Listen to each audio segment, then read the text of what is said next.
is above the King's Chamber in the Great Pyramid are 5 further chambers.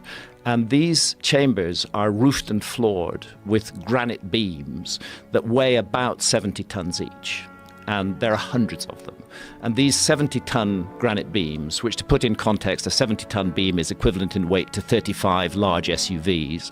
These 70-ton granite beams have been elevated to a height of more than 350 feet above the ground and carefully and precisely placed in position. It is very hard for archaeologists to explain how that was done using purely leverage and mechanical advantage. You can say, oh, perhaps they built a ramp and hauled the stones up the ramp. But then you have to confront basic laws of physics. You can't haul a stone weighing tens of tons up a slope that exceeds 10 degrees. Then you start doing the calculation. How long a ramp do I need with a 10-degree slope to get to 350 feet above the ground? And the answer is you need a fucking long ramp, which should still be there, because it couldn't have been a sand ramp. It would have collapsed under the weight of those stones. It had to be as massive as the pyramid itself. So this begins to seem like an absurd idea, the idea that is foisted on us by archaeology.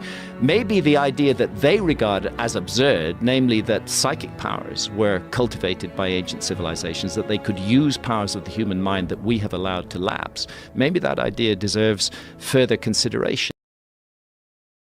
A lot of people are like, finding Hitler, get the fuck out of here. They found Hitler, he died. Yeah, I mean, not really? We don't know. Right. I mean, this isn't like Ancient Aliens. This is, they declassified a bunch of documents. Both the Israelis, the British, and the Germans and Americans in the past 20 years have been consistently declassifying documents.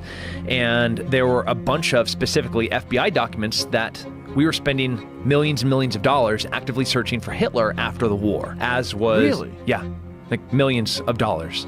Like Hoover was like, no, send more FBI agents to South America, to North Africa, go to the Canary Islands, go to Spain, trying to find out where this guy went. The Russians got the body, and they got his skull.